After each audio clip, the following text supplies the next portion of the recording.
I am going to be recording this as well, so if you've missed anything, hopefully I'll have a recording up by the end of today, up in the Trello board as well. So last week we looked at game design module and the assessments. We've got 2 assessments. You have a pitch, which is going to be in about 4 or 5 weeks' time. We discussed the role of a designer, and we also discussed design problems. So we kind of looked at the Far Cry issue, and kind of looking at the role of a designer in that area. If a design problem comes up, how do we kind of solve them? And then we kind of went into the building blocks of what is required for a game, and we kind of made a game based around that. Josh, do you have your hand up if you want to speak? Oh, sorry, I just forgot to put it down. No, you're grand. My 2 cats are in here with me as well. So if at some stage I start swearing, it's not at you, it's at the cats. I will send cat pics later on. They're being good at the minute, so I don't want to disturb them. So this week what we're going to do is we're going to look at core loops. Actually, we're not looking at chance versus skill this week. We kind of went over some of that last week, but we'll be covering that in a few weeks. And we're going to be looking at developing a game or mechanics from a theme. Okay, so they're the 2 main things that we're going to be looking at today. So when we initially start out designing games, people will have different ideas on what features should be in the game. Like, for instance, should a car fly, or I like it if you have to fill the car up with fuel. Maybe the player can fly. These all might sound like great ideas, and they all might sound like really cool features, but without any connection to a greater whole, like a core, those features are unlikely to result in great gameplay. Okay, it's just like throwing something at a wall and hoping something will stick. It generally doesn't work like that. And this is kind of going back to what we were talking about last week. Is as a designer, our role is not just to come up with ideas. It's to kind of have a kind of cohesive experience for the player. So as designers, we start with the core, the one thing that our game is about. Okay, understanding what a core is one of the most important concepts in game design. Okay, so make sure you're paying attention for this part. Another way of putting it is a core of a game is like a statement of purpose. Okay, so let's go through like some examples. Okay, the core of Battlefield series is surviving a wartime encounter. Okay, the core of role-playing games is character development. The core of Tony Hawk's skateboarding is performing tricks to gain high scores. Okay, now if I said the core of my game is about fear, you'd probably question me if I said I wanted to put like a flower growing mechanic in it or something like that. It just really wouldn't go. Yeah, I did. I did make it like that, so it looked like he was shooting him and he was falling off. Glad somebody noticed. So yeah, like if I had a game that was about fear and then I had a flower grow mechanic in it, it just wouldn't fit. If I said I wanted to include like a fear meter or something like that, which affected the player's sanity, you'd be thinking, yeah, that would work really well, because it kind of fits the core of that game. Equally important to the core is every single feature and system in the game must make the core stronger, okay, or be necessary for it to exist in the first place.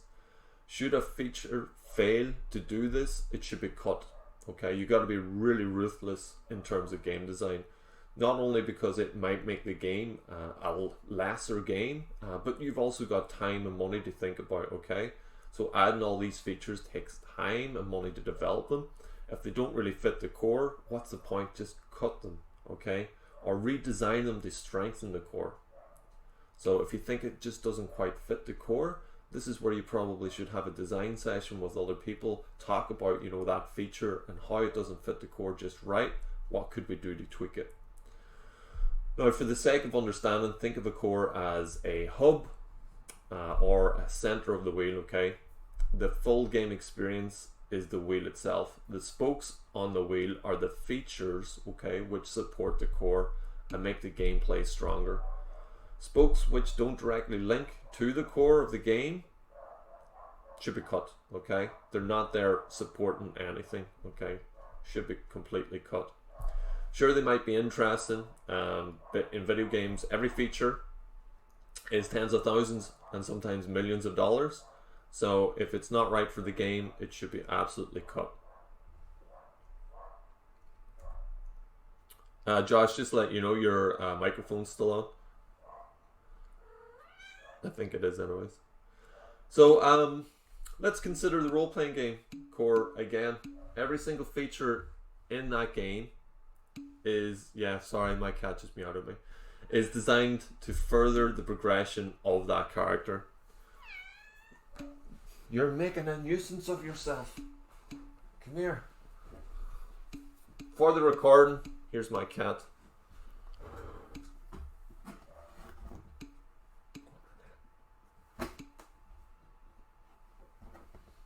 I put them in their box now. So, okay, let's consider the role-playing game core. You'll have to look at the recording to see the cat. Every single feature in that game is designed to further progression of that character, from combat to guild to better armor to weapons. Monsters are there to give the player experience and quests, and NPCs do similar things, okay? Everything in that game makes the core stronger. All great game designers follow this principle without exception, okay? So whenever you're designing a game, the first thing that you want to think about is the core, and then what kind of supports that core. Individually, look, we're going to all make blunders. You're new to this, okay?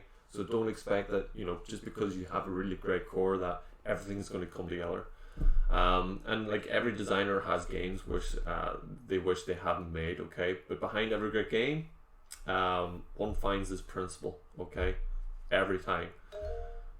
Eamon, go ahead. So with the like of The Witcher, like just because the picture's there, yeah. Obviously it was hugely successful, but like the gameplay isn't that deep. But is that like, would the gameplay be one of the spokes that actually supports the core element of the RPG then? So just the well, everything in The Witcher 3 is designed around progressing your character and the story. So if that's quests, if that's defeating enemies, and then, you know, we'll kind of go through game loops where defeating those enemies and getting those, or being successful in those quests, allows you to upgrade, you know, maybe your armor, your weapons, new abilities, that allows you to tackle, you know, maybe harder quests that allow you to progress your character again and progress through the story. So yeah, everything in that game is kind of geared towards that core. It's the loop that you go through then that kind of allows you to interact with that, and you know, the combat is a big part of it, and the narrative experiences as well. Right. No, cheers, bro. No worries. You saying you didn't like the experience in it? No, I love The Witcher 3, but like the combat in the game, is you have a heavy attack, a light attack, and 2 dodges, and that's it. Yeah. Obviously you get like variations on that down the line, where you get like, if you can hold down your light attack to do like a pirouette, but that's like much later into the actual tree. So obviously that's like to the progression and stuff. I would say, I was just wondering that, like, would it have been a conscious decision to kind of simplify the combat? Yeah, no, definitely. You know, I don't know exactly why the designers did that. In a way, probably make it more accessible, allow them to kind of focus on not upgrading maybe stats in those areas, but like the weapons that you can use in the game. I think is maybe their focus, rather than, you know, upgrading, you know, the power of the player or something like that, or the defense ability of the player. Fair enough. Where was I? So yeah, like there are games with multiple cores, but sometimes like they tend to suffer. So, you know, like it's hard to be, you know, great at 2 or 3 things in a game. You know, when you come to design your games, especially, like, you just want to have one focus and make sure that everything kind of works off that one focus.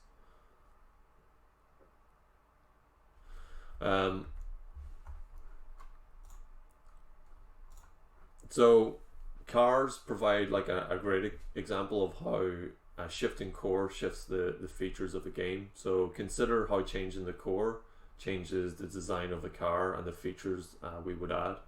So for instance, how would we build a car differently if it had these cores? A car striving to break the land speed record, one designed for comfort, and a street legal car designed for speed, a car designed for prestige, a classic car hoping to win an award at a show, or maybe a luxury car for $1 million, an off-road vehicle, a military vehicle, a car designed to offer protection. So all these cars, have different cores or statements of purpose. So that, you would never have a car that is trying or striving to break the land speed record, but is also designed as a luxury car. Those two cores are just, you wouldn't be able to coexist. A car that's trying to break a land speed record, has to shed so much weight, excess weight and things like that there. Whereas something with luxury, you're going to have big suede leather seats and things like that there, which are obviously going to weigh it down. And, they're going to be a conflict of interest, let's just say.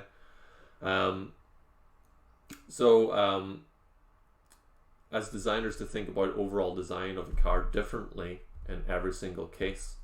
And it's exactly the same way with game designers. Okay, the core of a video game, Forza Motorsports Racing, was owning a racing car. Now, unlike traditional games, this game allows you to get the experience of being a race car owner, from detailing the car to posing with it to photographing with it. But of course, like, racing was a big part of the experience as well.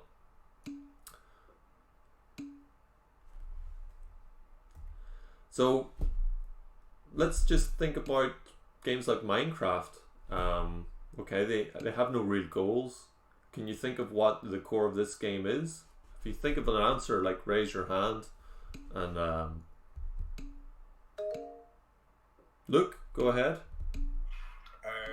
Yeah, so basically the only thing I would say you ever really do in Minecraft is either build or explore. Those are the two main things that the game sort of built upon. Yeah. So I would say there are two, like, we'll kind of come to the, like, game design pillars that kind of support the core.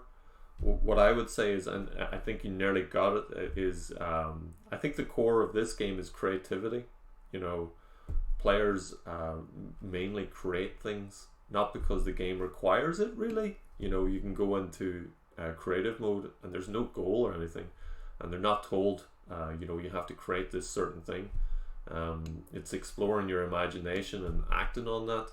So Minecraft then provides the tools for you to build those creative ideas. So everything in that game allows you to build things. It's all based around the core idea of creativity and making sure that you have the tools to explore that. So the original Doom, this is a bit of a case study. It was released in the 90s. I can't remember exactly what date. It's a fast-paced strategic combat shooter. It's what I would call it, just not a first-person shooter. It had different enemy types that were susceptible to different weapons, which meant that the player was faced with a variety of enemies that would have to, and then the player would have to quickly plan out a strategy on, like, what enemy to kill first, with what weapon, from where in the map. Each element in the original Doom was geared towards this core. So fast forward like 20 years, and id Software are now rebooting the franchise, and they are in development for years, and they kind of decide to follow current first-person shooter trends like we see in Call of Duty or Battlefield. So a slower paced combat system with iron sights and modern warfare theme. Deep into development, the team realize they're not making a Doom game, alright? So they've kind of strayed away from the core of what Doom is. They're developing a Call of Duty title with a Doom skin, basically. And not even really a Doom skin. The features and ideas that they were implementing are not creating the fast-paced tactical combat of the original series. Okay, well, minus Doom 3, which also went in a different direction and kind of suffered for that. And then fast forward another few years, id Software have completely scrapped that initial project they started again, and they focused on the core elements that make a great Doom game. You know, fast-paced tactical combat brought on by a variety of enemy types, weapons, and map design. Okay, that's what the core is. If you are interested in watching some aspects of the game and how they embrace this idea of push forward combat, I would recommend watching this video. Again, I'll have the slides up after this. This GDC embracing push forward combat in Doom. It's a really, really good insight into how this one feature, you know, makes sure that the player has a certain experience in the game, and how they make the player constantly move throughout combat. Okay, I'm not going to play the video here. I think it's about an hour long or something like that, but it's something everybody should watch this week. I love the way I said let's lay off the text messages, and there's 132 messages in there. 133.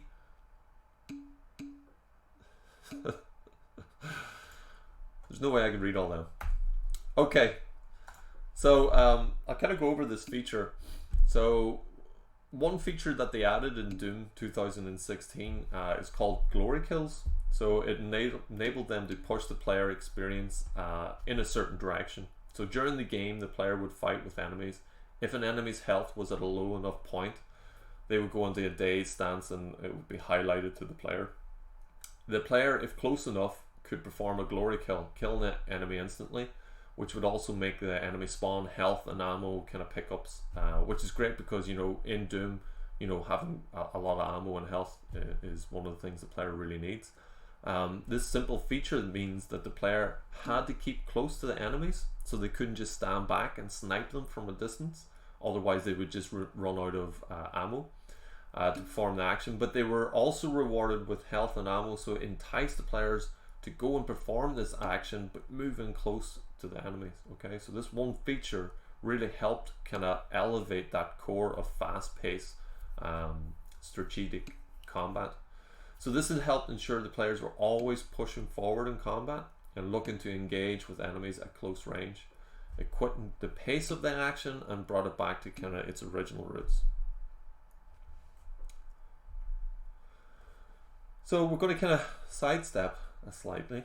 A game core is also supported by game pillars. Increasingly, game designers are also using the concept of pillars to construct and constrain their designs, and more importantly, it's become something publishers want to find out about before agreeing to fund or publish a game. So metaphorically, pillars support a roof just as pillars support a game. Pillars provide designers with constant reference points to which they are judged and the value of a feature. The concept of pillars is slightly different than a core in that it not only addresses the what, but the why and the how as well. In some essence, it also encapsulates the personality of the game. You might say your game is gritty or incredibly dangerous. And thinking about those pillars, that's something we go back to when we come up with features for the game. Is this feature gritty?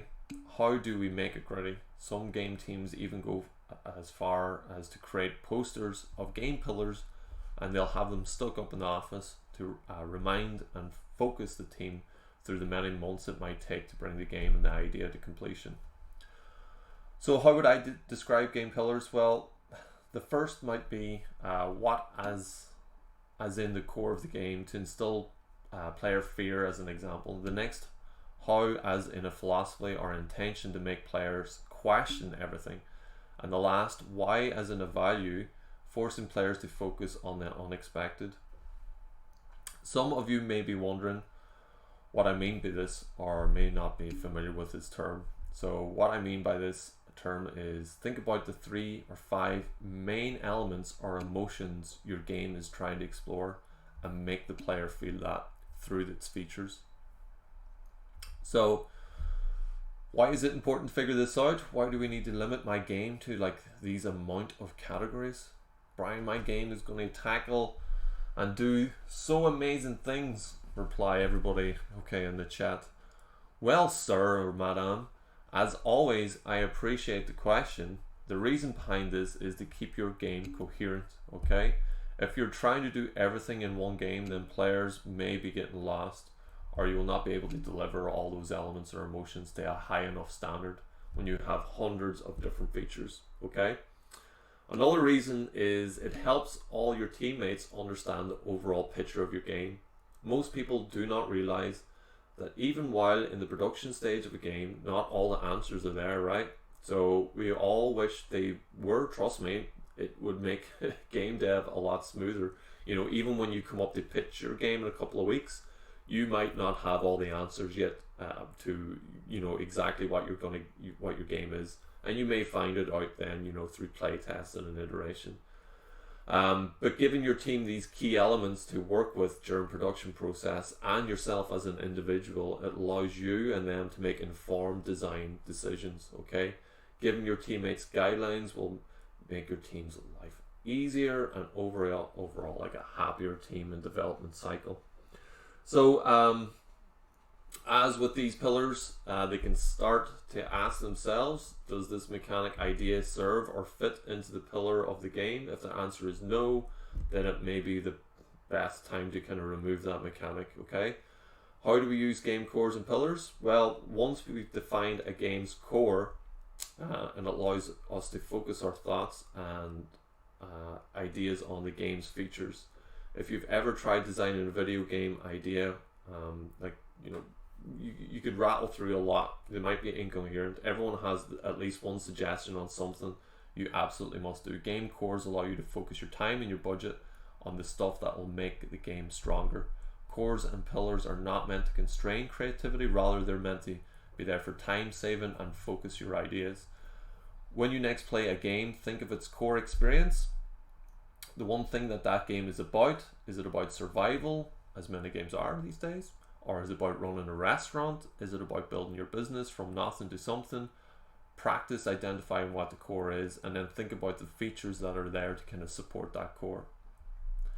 So let's look at some examples of cores and design pillars, okay? So the core of The Last of Us is about survival, saving humanity in a world ravaged by a bacterial infection, okay? That's what is at its core. The core pillars then, okay, the design pillars, we've got crafting, we've got story, we've got AI partners, and we've got stealth. So crafting, ammo is scarce, so to distract or cause a higher amount of damage to an enemy, it's better to use items populating the world. This works in unison with the environmental storytelling of how this is not many, you know, like there's not many resources left in the world. Story is another pillar in this game. Yeah, well, maybe the game didn't end up like that. But story, The Last of Us is a linear game which is heavily narrative led. They want everything to tie in with the story as mentioned with crafting. The game focuses on the story of the two main characters rather than the player's own story. And then we've got AI partners. So the game is all about building a relationship between the player's character with the AI partner Ellie and other partners you might meet throughout the journey. When will we get to the Skyrim section? Skyrim's over. It's the new Elder Scrolls. Have they announced the name for that yet? And the last pillar is stealth, okay? Combat is used in this game, but if you're to kind of run and gun in the game, then you're probably going to die and you're making it like extremely difficult for yourself. So the player is encouraged to play more stealthily, okay? And that's all down to, you know... Yeah, Oren, go ahead. Would you say you build the core first and then the pillars to help support it? Yeah, definitely. You come up with a core of an idea first, and then I would say think of like 2 or 3 pillars that are going to support that core, okay? Okay, thank you. So another example is Undertale, the RPG game where you don't have to destroy anyone, I suppose. And let's look at the pillars for that. So the pillars for that are narrative, combat, characters, and choice, okay? So narrative, even if it doesn't look that way, the most important Undertale is not the tale, it's the way and how it's told. Okay, the rhythm of dialogue, events, music, this all makes an incredibly good gameplay experience, fixing the narrative as in the core of this game. So the combat then, apart from part of solving puzzles, the combat is a very important mechanic in this game. It's made by turns and have more action than it first appears. Then characters. During the game, the player will meet a lot of different characters, enemies, bosses, NPCs. All have a different personality and are very unique. And then choice. Undertale, you know, at its core, I suppose, is a game that gives you a chance of forgiving every beaten enemy, and it's a game of choice. Okay, this choice determines the story and what kind of player you are in that story. No forgiving anyone. Okay. Then we got God of War. So the core is played as a powerful god in Nordic mythology, with a, you know, you've got a relationship with your son, and the core or the core pillars in this game are combat, so you mythical creatures, weapons, father and son relationship. Okay, so you want to humanize Kratos, you have to do that as part of the game. Father teaches son, son teaches father, son helps not to hinder the player, son will be believable, and it's a symbiotic relationship. And then you've got exploration, which is another big part of this game. So you have to have elements of discovery, resource gathering, hunt and make. Father and son bonding kind of comes into that as well, and you also have cerebral engagement through exploration.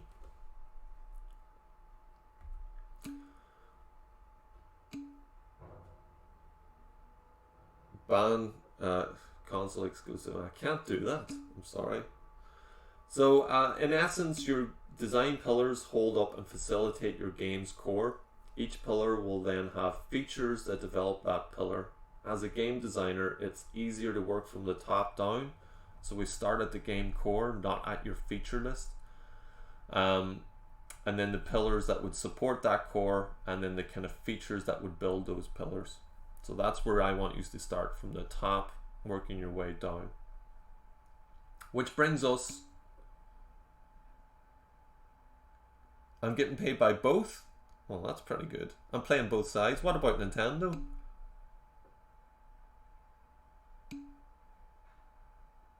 Nintendo probably wouldn't pay me. What about Sega? So does anybody have any other questions on game cores or pillars?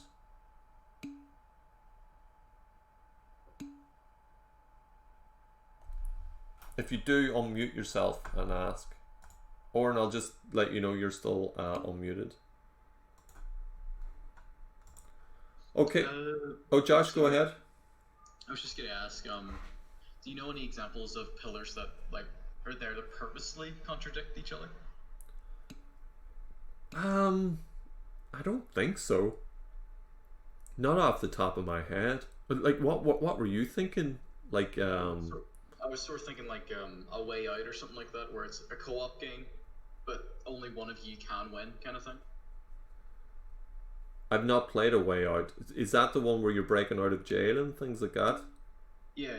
Yeah, I've not played that, to be honest. But I'm guessing one of the pillars in that would be, you know, like the cooperative pillar. And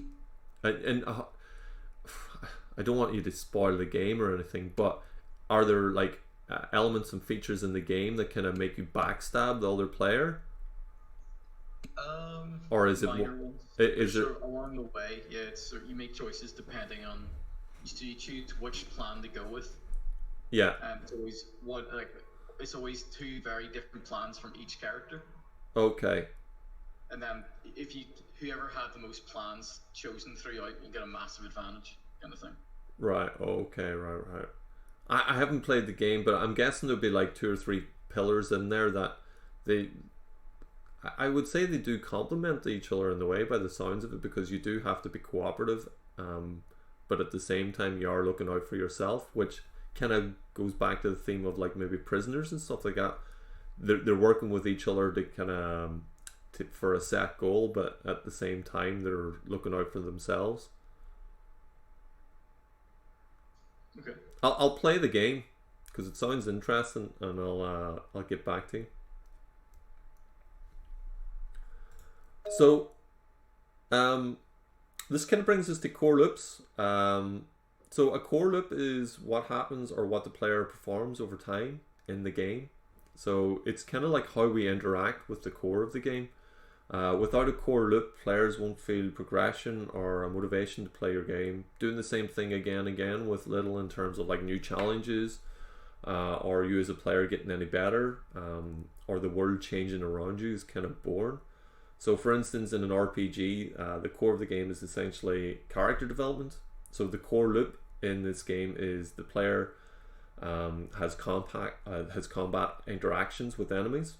Defeating those enemies gives the player experience points, allowing the player to upgrade their abilities, or they can upgrade, their armor or weapons, allowing them to fight even bigger enemies. That gives the player even more experience points, allowing the to kind of make bigger upgrades, and then kind of going through this cycle over and over again. And it carries on during the whole game, and it's basically how the player again interacts. Would rebirth in Dark Souls? Do you want to elaborate on that?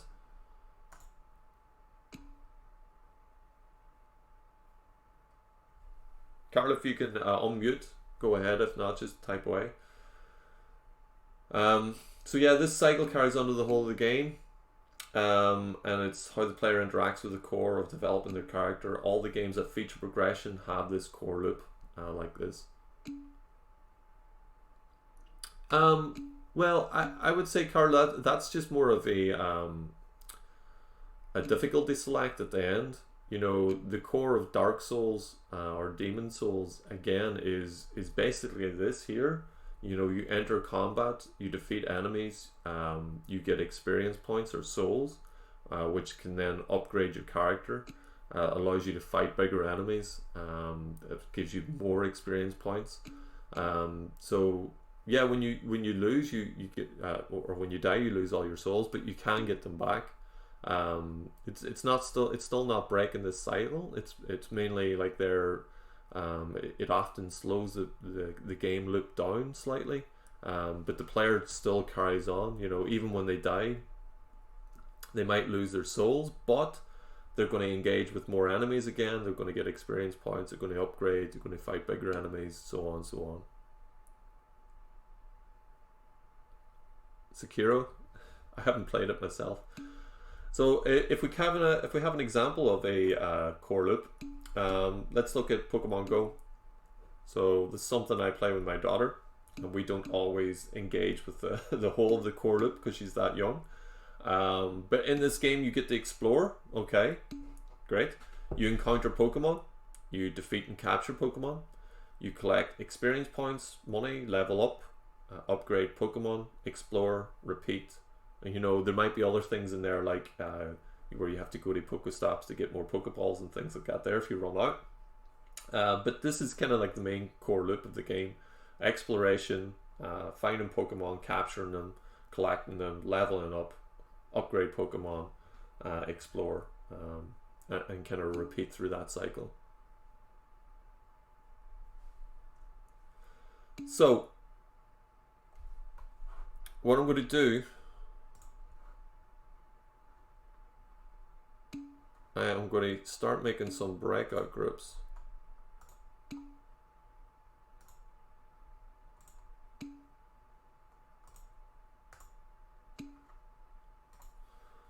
And I want you to get into the same groups. I don't know if you can hear me.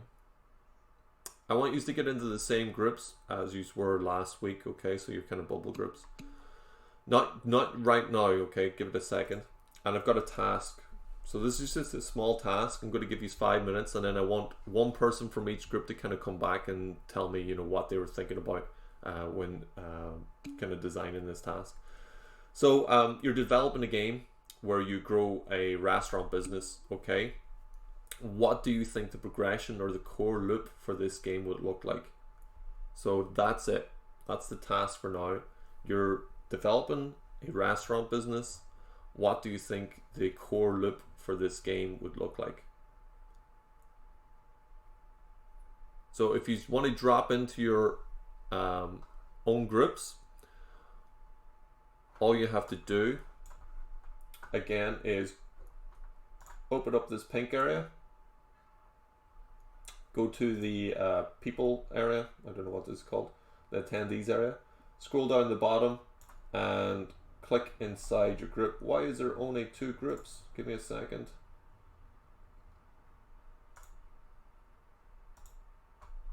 Three, 4, 5, 6, 7, 8, 9, update.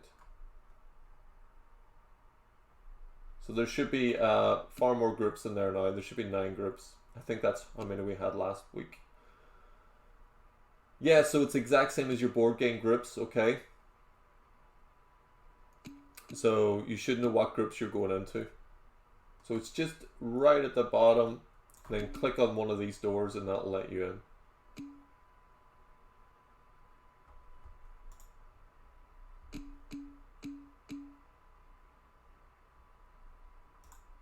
Why are they not appearing? Let me stop the breakout groups and then I'll start them again. Number of groups, custom assign.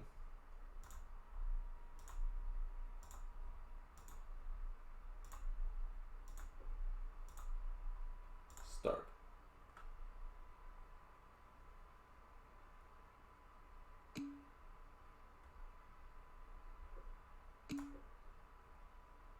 So scroll right down to the bottom again.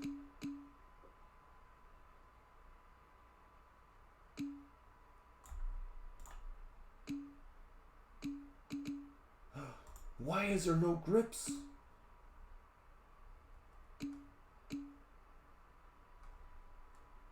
Damn you, Blackboard.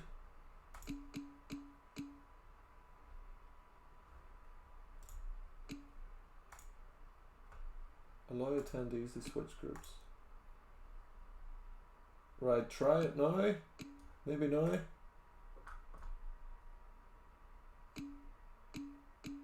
Yes. There we go. Right, into your groups.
Mm-hmm.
We're all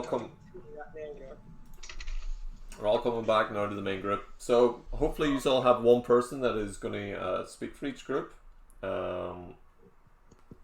We might not get through the 9 groups, but we'll try and get through as many as possible. Yeah, I just yanked you out. So we'll start with let's start with group 3. Okay, let's spice it up instead of group 1. Group 3, do you just want to go ahead and talk about what kind of game loop, core loop you're going to have for this type of game?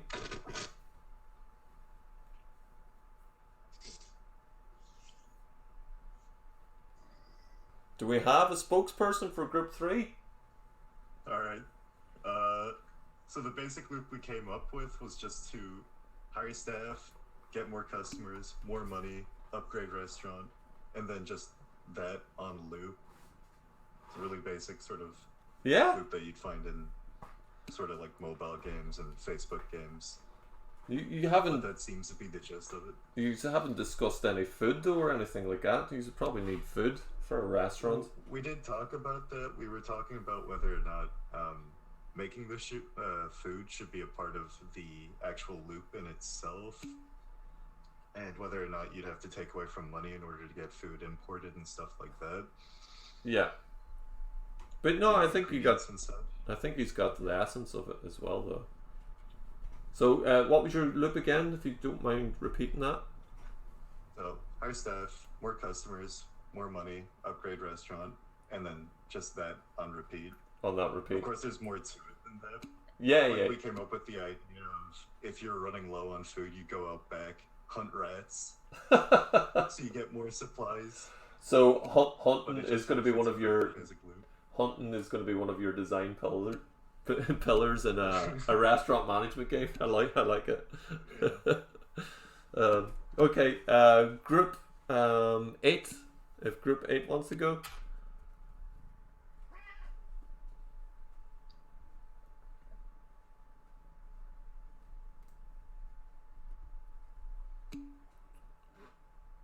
Cat is here annoying me. Group 8? Do we have a spokesperson for group 8? I will do it then. Okay, Nathan, go ahead. Boss, can you hear me? Yeah, I can, Nathan. Just in case you hear an echo, it's because instead of listening through my headphones and listening through the speakers, Oh, okay. which means you might hear your own voice as well from my mic. No problem. Okay. You go for it, Nathan. What's your core loop? When discussing the core loop, we discussed on how the game would begin. One major part of the core loop is you build you look after your restaurant, you start small, you cook food, you get action, you go upstairs, you go further up until you reach your 5-star restaurant, and then you start the process again with another 5-star restaurant, with another small restaurant you build back up. Okay. That sounds good. We also discussed the fact of that second new restaurant being in a different country, meaning you could possibly have to change what's the word?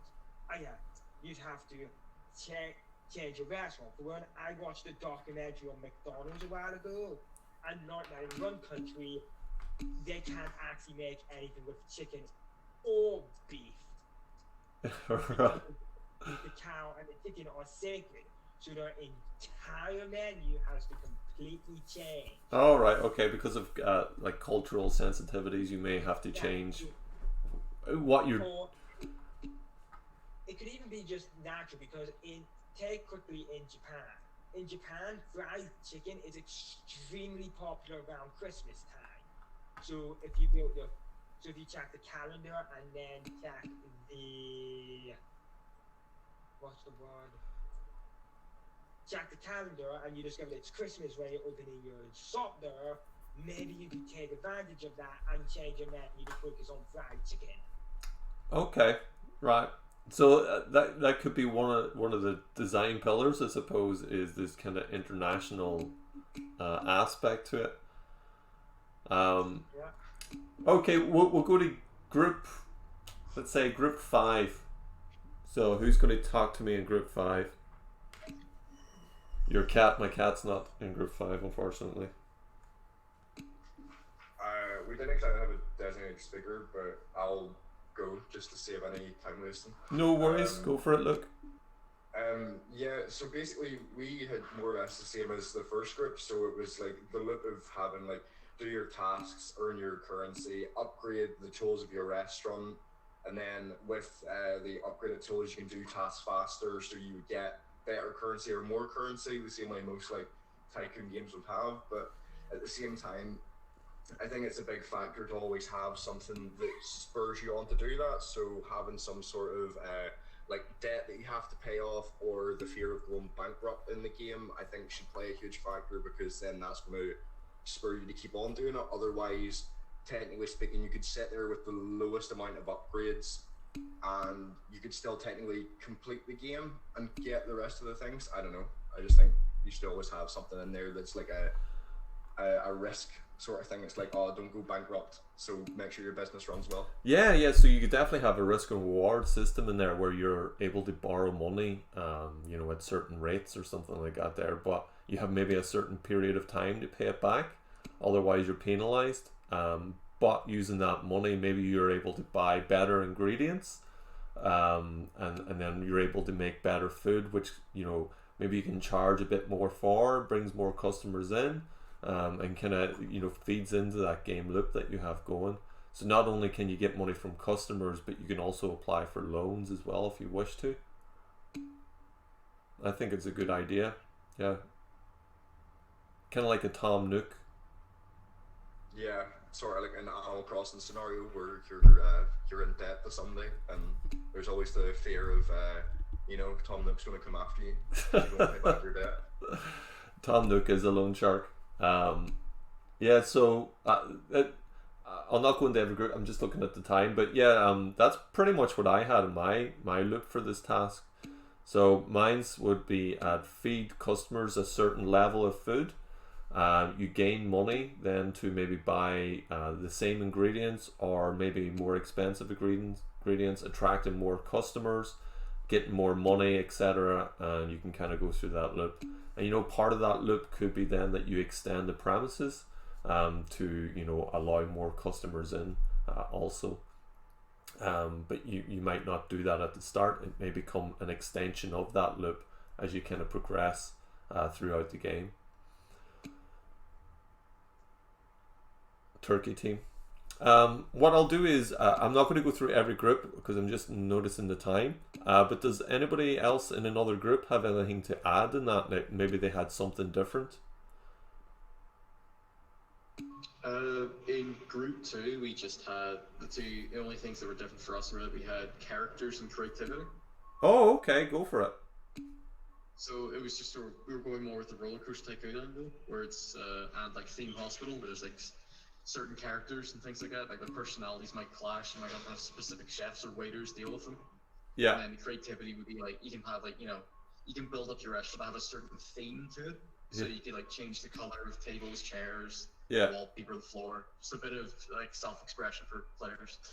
Definitely, I think that's cool, and you know that would definitely that could definitely be one of your design pillars if you wanted to add that in. And you can see, you know, by the addition of like a design pillar like that, there it does change the experience of the game a bit more. Where instead of having this like fully, you know, business like simulator of a restaurant, you've now got something that's a bit more creative, and you I suppose you could be a bit more fun out of it as well. Maybe, and not only is your goal to attract more customers and get more money, but it's actually creativity in terms of like designing kind of like restaurant layouts and themes for that as well. I've taken a picture of the cat box. It will be up in Discord later on. They were sleeping in there while you were in groups, and then they came out and they started harassing me. So they did. So if you watch the recording of this, you're going to see one of my cats just all up in my face and not leaving me alone. So moving on. So what happens if, like, you know, your game character doesn't progress in a game? You know, like, how does a game loop work there, really? So you're going to definitely have games where, you know, in terms of a character, they don't really progress. And if we kind of look at a game like Mario, there is a progression loop happening, but it isn't in the game. Okay, it's actually what happens in the player's head. And to a point, you know, the Dark Souls games also kind of use this. Not only are you upgrading your player in the game, but the understanding and your skills in the game also get upgraded over time as well. So if we kind of look at that core loop in Mario, it's kind of like move along the stage, you know, by walking, running, jumping, kill enemies, avoid obstacles, and the goal is to kind of get to the flag at the end, then on to the next stage and repeat. It's simple and it's repeated throughout the game. You know, there's nothing much different, especially if you go to the very first Super Mario game. You know, all the levels kind of repeat themselves in that manner. The game mechanics never really change. Mario will have the same abilities to a point. You know, he does have the flower suit and things like that there, especially in the first one.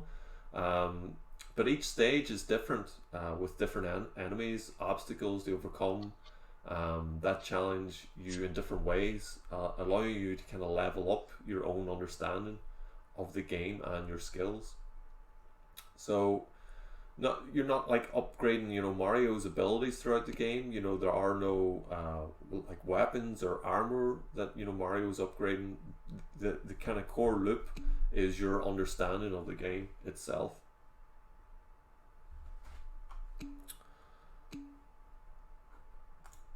So what changes is the player's own ability to use these mechanics. As a player, the more you play Mario, the better you're going to get at it. But the game keeps pace by making each stage like incrementally more challenging than the last, or thereabouts. So it's always there to kind of challenge the player. Each level that you go into, each new one, will have something different, okay? And make sure that, you know, even though you're at a certain skill cap, that you are going to be challenged, and the game is going to be fun because of that. So that's why in multiplayer games it's like a good idea to match players with similar abilities. So in Rocket League, I actually downloaded Rocket League on my Switch yesterday. I'd never really played it before, and that's a game that's very, very similar. So like, well, what I've seen so far is, you know, your abilities don't change. You don't really get to upgrade your car or anything like that to make it better. But you do get matched with other players with similar abilities. So it means that no matter how good I'm getting at the game, I'm always going to be grouped with somebody, you know, as equally good as me or thereabouts, okay? Meaning you still get a challenge from the game, and you have an opportunity to progress in your own ability to play through the game and that challenge. And it makes the game more engaging. And I'm still learning, you know, about certain abilities and the best way to play the game. Strategies in the game is really important as well. So, you know, it's a game where you're not upgrading as a player in the game, but you are in your own head. So we can kind of look at Mario's core game loop through this diagram. This is something where I talk about in game feel as well, which we'll be doing in game scripting later on. Here we have a player's mental model of how the game works. The player then performs an action in the game. The game then goes through its rules and provides feedback for the player. If that move has had a negative or positive impact on the game world, then it updates the player's understanding of the game and thus their ability to play it. Remember, if the player enjoys the initial experience of your game loop, but it fades away after a while, this is most likely due to a poor player progression loop. Okay, so that could be in a game, like an RPG game, where the player progression isn't that enticing. Maybe there's the rewards that the player's getting is not that great. The upgrades, the new enemies, the new locations that they're getting to enter, maybe don't have enough challenge to them. And it's the same as Mario. You have to make sure the balance of that challenge is spot on, otherwise you're going to lose that player in this kind of loop. So let's make a core. Okay, so that's what we'll kind of do for our task this week. So what I'm going to get used to do is, for this task, it's an individual one, but I want you to kind of discuss them in your bubbles. Okay, and this might be the formation of your actual game idea for this module. Next week, Sabrina is going to take you through the MDA framework. Okay, so that is another opportunity to look at it like a different idea generation tool for designers. So you can use this one or this the one next week. So yeah, Luke, go ahead. I was just wondering, are we allowed to use the game that we're using as our prototype as our game design like document thing? Like, are we allowed to like have the same idea as we're already creating? So the game that you're creating in the gameplay scripting is like a hard mode first person shooter, basically, that's going to have maybe extra features attached to it. So I don't want you to spend too much time in that, like developing ideas way beyond what I'm going to be showing you in lessons. It's more of like, hey, this is how you use Unreal, let's make a game as like as a way of kind of learning the tools inside it. The game idea that you come up in this module, so game design, I want you to then prototype it next semester, okay, in game prototyping. So we've kind of got that connection between these two modules. Gameplay scripting, like if you have a game idea in there, maybe we could have a chat and we could see what game idea it is and see if it kind of fits the constraints of what we're going for here and in game prototyping. Cool. So what we want to develop is a core, so it's a game statement of purpose, and a game's core loop, so how the players progress in that game. And then along with that there, we're going to need like a feature set, so elements that you want to develop for that game, so the kind of mechanics and the rules in that. So step one, and this is a way of kind of generating some ideas, and often the hardest part when coming up with an idea is, where do you start? What we think of first. So next week is, as said, Sabrina's going to take you through the MDA framework and how you can use that to develop ideas. This week we're going to look at another way of developing your idea through a theme or playing as a particular role with a set goal. So the first thing in this task is to think of what you want it to be, maybe when you're growing up, for instance. Okay, it can be anything though. Okay, maybe this for this we can leave game designer out though. So maybe as if you're a bit younger and you always want to be a game designer, maybe we'll leave that role out for now, because it doesn't often breed great game ideas. So let's think of what career this person has in the game. So like for mine as an example, I'm going to choose a mobster, okay, as a career. So from there, I can choose many different settings and time periods for that. Maybe I want to set it during the present time, okay, or maybe I want to set it in America during like the Prohibition era or something like that. as a character, maybe a ghost. So maybe I'm a mobster ghost, or a dead mobster that has come back to get revenge, or a time traveler that can take information or technology forwards and backwards in time to kind of help my mob family in a certain way. The numbers, Manson, what do they mean?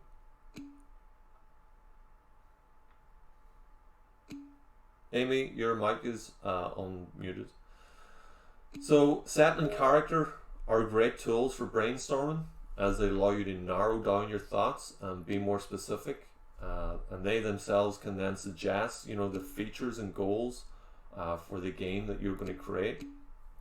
And we can kind of be pretty wild in this. So remember, you can be anyone or go anywhere that you like, even a goose terrorizing a small village.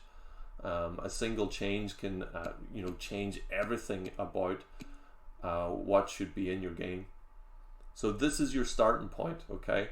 Is thinking of a career, and then a setting, and then the type of character that you're going to be in that. Goose God. And then you're going to come up with a core statement, okay? So when thinking of a core, think of what is successful to who you are playing, all right?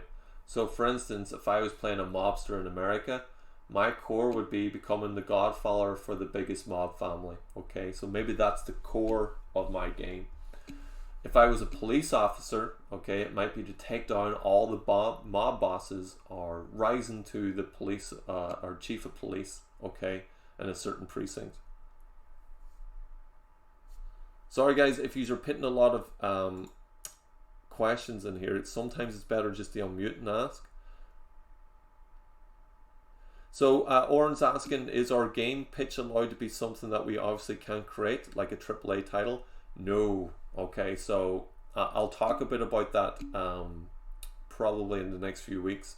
So there are going to be certain constraints. You can design a game that you might not be able to completely prototype, but I would like to have a vertical slice of that game next semester. A vertical slice is basically like a demo version of that game, kind of showing me some of the core loops that you would typically find in the finished version. Joe, go ahead. So the game itself is an individual. So if you look at the assessments, each one of them will say if it's a group assessment or an individual assessment. So for these here, they are individual assessments. So they're going to have to be your own individual ideas, but you are going to be able to work in groups in your bubbles during these sessions, kind of talking through what idea you have as an individual, and maybe bouncing ideas off other people. They kind of give you suggestions, you can give them suggestions. So you're not going to be working on your own, but you are going to be creating your own idea.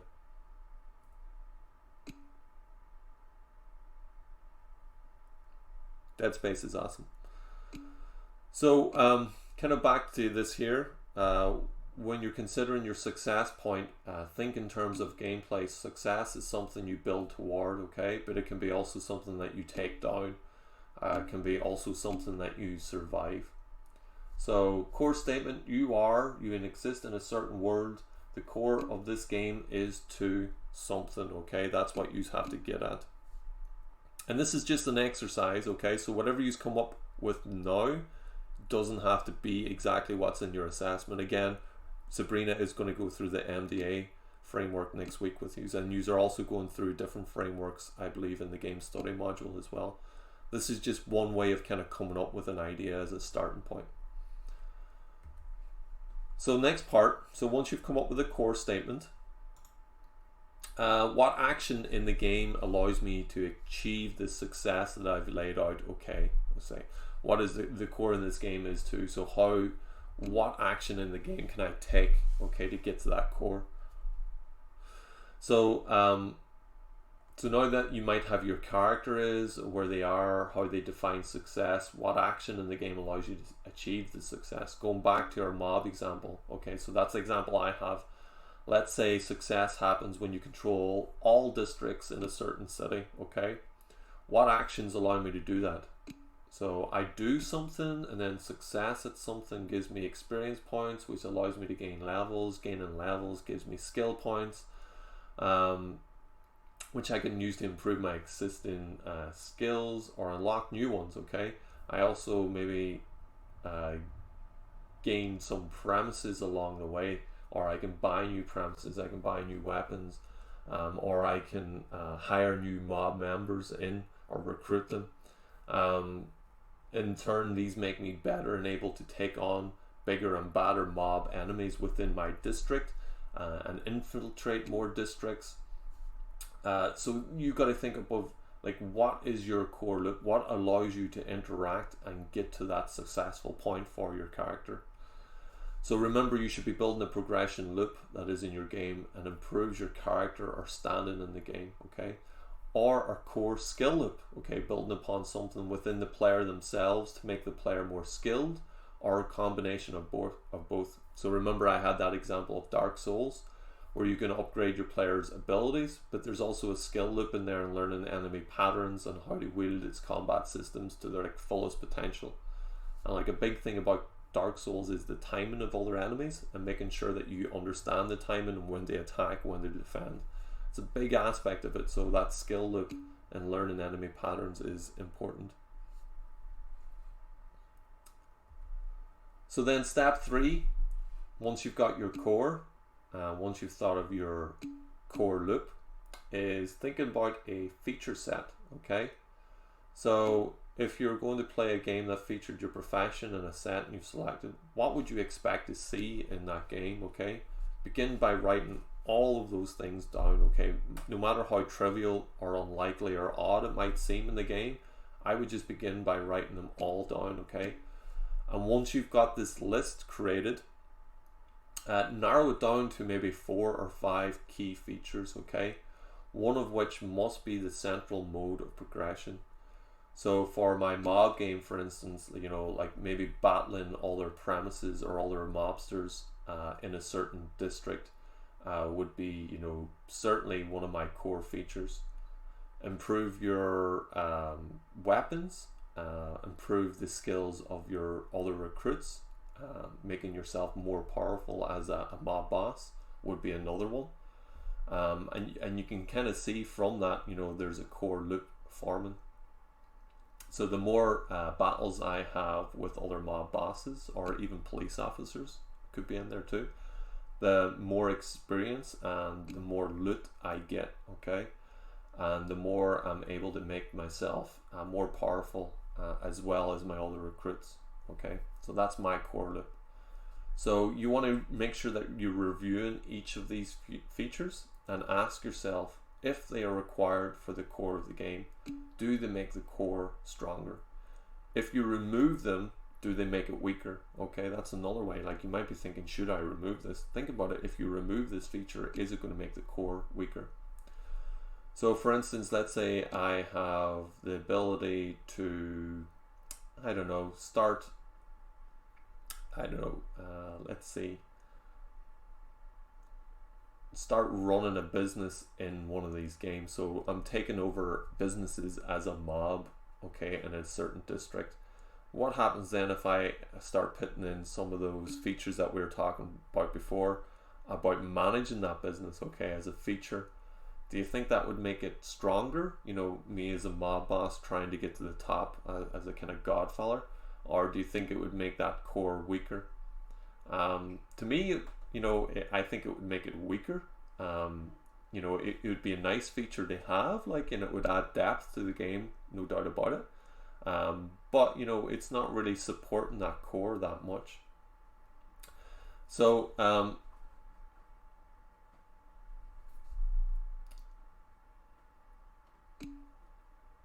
make sure that you subject every feature to this kind of test to see whether it gets to stay, or, you know, if you're going to leave it on the cutting room floor. Creating a feature set from a core is central to the livelihood and success of a game designer. So it's part of some of the core skills as designers should have. The more you practice this, okay, the better chance of success that you have, okay? And don't always sit on your first idea. You might want to visit a few others, okay, and bounce them off a few other people. Always revisit your core to ensure that features are on the same track, and look at other games, look at their core loops, look at their cores and feature sets, and just see how they've come up with their ideas. So that's the task that I want you to do for this week. Carl, go ahead. So the game itself doesn't have a certain constraint or anything like that. I was thinking about making a constraint for you, like in terms of like camera angles or theme, but I'm going to just let you go for it. Okay, you can come up with whatever game idea that you want. The only constraint I'm going to go with is, obviously somebody was asking there before, like, can you make a AAA title? No, like, just think of something that you can make, okay, in 12 weeks next semester. So that would be your main focus. So even though I'm talking about like this mob boss type game, this is probably something that's like way too big to make over 12 weeks. Like, you know, the prototype fully. So think of maybe like something smaller. It could be a first-person shooter, you know, it could be something like a horde mode-based game, but you know, think of something that's different in it as well.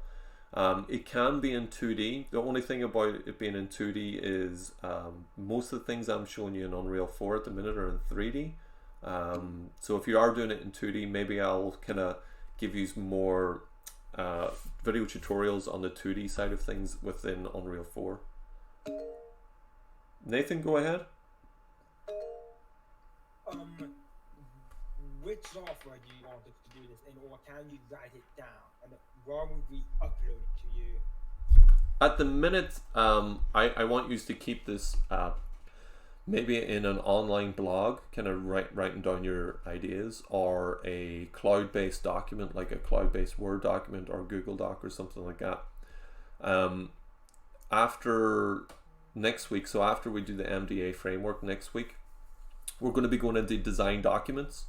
So this is where you're going to be able to formalize your idea into a single document, okay? And that has a particular structure that I want you to follow. And then you're going to pitch that idea to me and Sabrina. And then we're going to scrutinize that idea then. And we're going to have a few criteria in terms of like looking at the game core, the gameplay loop, the feasibility of it and things like that. And it gives you basically another 4 or 5 weeks to iterate on that idea before you submit your design document. Also, not only is this is also for the main task. This isn't like a side one. Whatever we write here, we're doing for a prototype game. Yeah, so whatever you submit at the end of this module as a game design document is what I would like you to follow and prototype in the prototype module next semester. Obviously, that like what you have in the design document can change. I wouldn't want it to change massively, not unless you had like this awesome idea that you had to make. But yeah, I want you to kind of stick to that idea as much as possible and prototype it and test it in the second semester. And this is a solo task. This is a solo task. You don't have any group assessments with me until the second year. Got it. Thank you. Look, we're not going to tear you to pieces. We're just going to make sure that you are on the right track. So this task, yeah, I would like us all to come back next Monday, and we'll go back into our groups next Monday, and we'll kind of discuss the ideas that you have come up with. So this isn't an assess task. This is kind of to help you get started in generating ideas for a potential game that you're going to prototype next semester. What I would say is, let's stay away from, say, contemporary technologies like virtual reality and augmented reality. Like maybe stick with like traditional platforms, just like PC or console, okay? Or PSP. That's totally fine too. Yeah, Josh, go ahead.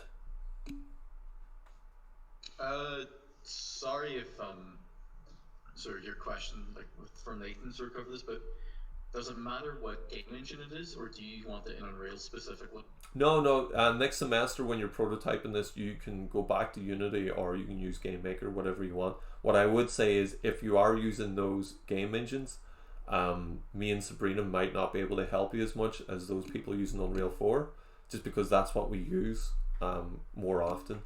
For those that have no game engine experience beyond what we've been using on Unreal 4, I would like you to definitely stick with Unreal 4. I think learning 2 game engines while you're trying to make a game is incredibly difficult. No, good. Nobody's allowed to use Scratch. I'm just seeing that popping up.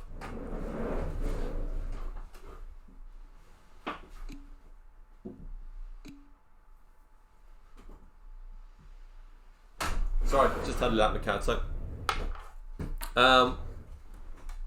Visual Basic. Yeah, so you can use any game engine that you want next semester. So if you're far more comfortable using Unity, by all means do that. That's no problem at all.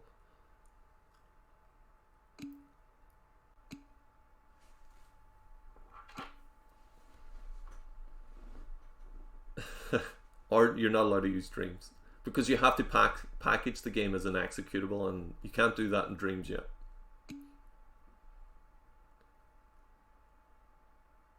So we've got an hour and a half left.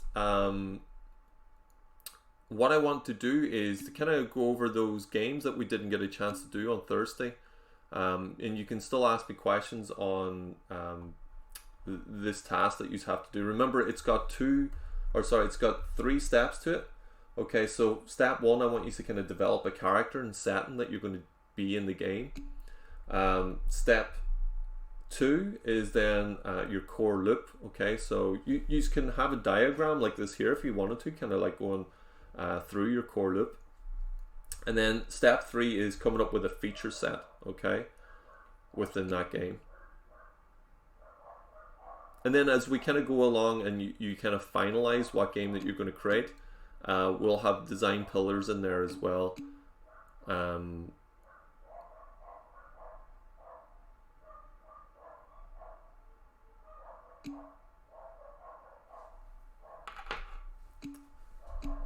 Yeah, sorry, there's dogs outside barking.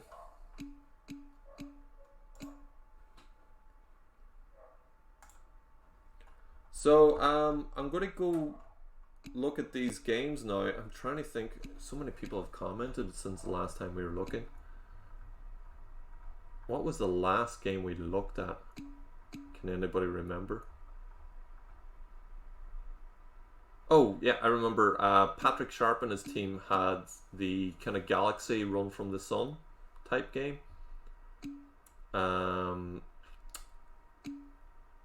So the one after that was Michael McGowan's Group 3. Is there anybody here from Group 3 that kind of want to talk? Because there's a few images here. So is there anybody that can kind of talk through their game idea? McGowan. Sorry. McGowan? McGowan. Did I say McGowan? I meant McGowan. Sorry.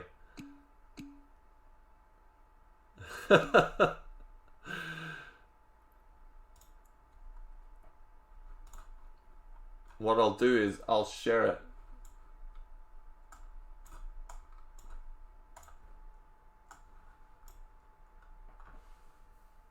So I've got Discord open here.